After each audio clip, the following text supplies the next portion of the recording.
Danny Flexen here for Seconds Out of Unbeaten heavyweight Fabio Wardley. Fabio, you're 5-0 now. Very, very impressive victories along the way, yeah, so far. What can we expect in terms of a step up in quality on this bill on February the 2nd?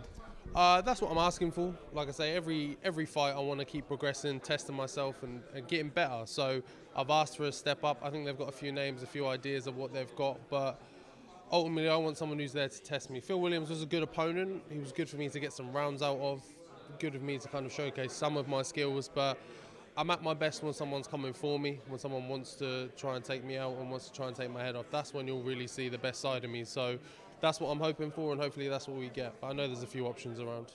What are your plans overall for 2019? Like, where do you see yourself by the end of the year in the British or further than British spectrum?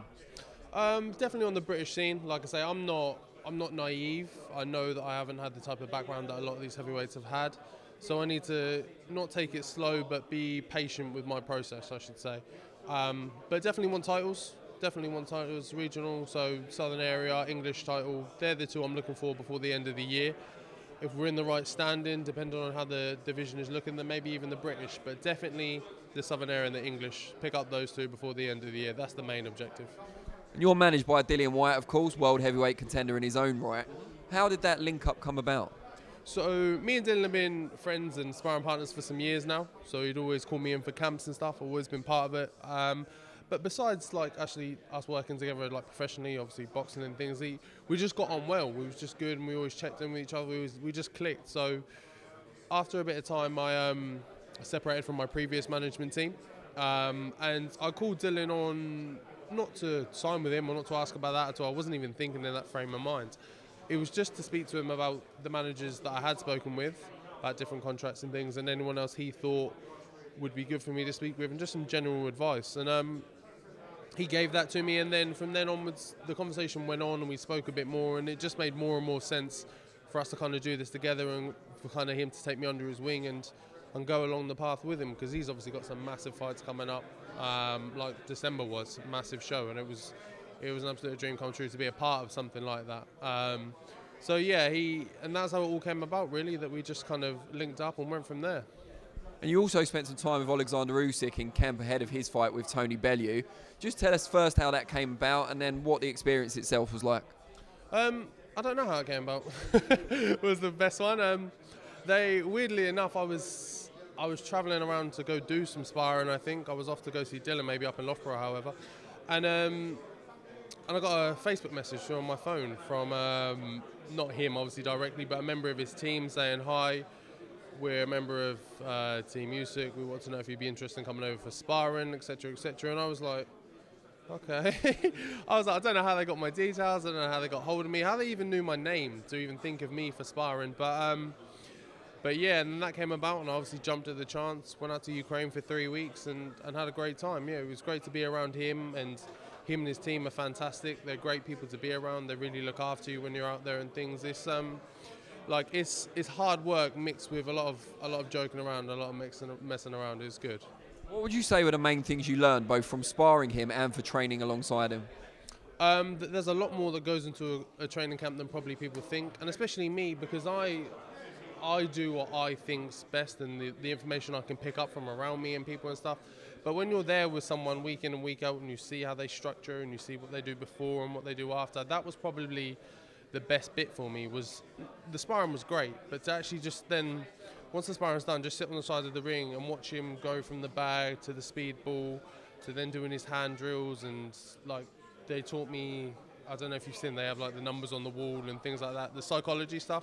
They taught me little bits of that and how it relates to training. So all that information was like tenfold, like so much for me to take in, and so much I can take back to my own camp. So yeah, it was a brilliant experience. Have you been invited back? I think they'll invite me back, because they did actually want me to stay for another week, but I had to get back. I had some things to do, so I'm hoping they'll want to invite me back over. I don't know if he hasn't announced the fight as of yet, has he? I know he said he wanted to take a long layoff after the Bellew fight. I know he had a very busy 2018, so yeah. But yeah, I think they'll have me back. Describe the sparring for us, because I imagine most people watching will think it was pretty tough, but also pretty rewarding. Is that fair? Yeah, I think that's probably the best way to describe it. Is that It's very technical, but there's a lot to it. There's a lot of, because you spar a lot of heavyweights, obviously that he's not, obviously he's a cruiserweight, so he's got a lot of energy about him. As you saw in the belly fight, he doesn't slow down. That was something I was trying to explain to people when they were asking for my predictions and things, that he just doesn't slow. Like, he will stay at 85% while you'll peak up and down, and he will just go, and go. And that was what I found kind of most interesting about him. And just obviously him being a southpaw and his technical abilities, because I'm quite quick for a heavyweight and I can move and I'll pivot around and do little cute moves. And it's funny to have someone in front of me that does that exactly with me. Like, I will step around him and then he'll still be there head to head with me, and I'll be like, so it was really good to do. But it was a great experience overall.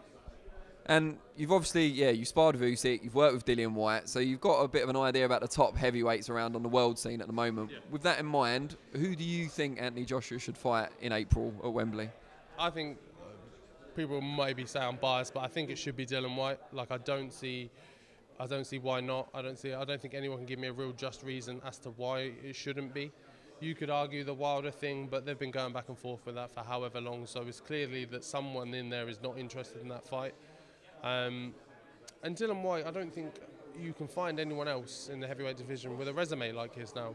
After the back-to-back wins and the caliber of opponents that he's had, it just shows the type of fighter he is, that he is willing to get in there with anyone and he will have a tear-up with you. So I think, and that's a great fight for British boxing as well, I think everyone would be interested in that. Like, I think there's talks of AJ fighting Miller, and I just don't know. I don't know who's interested in that, who really wants to see that.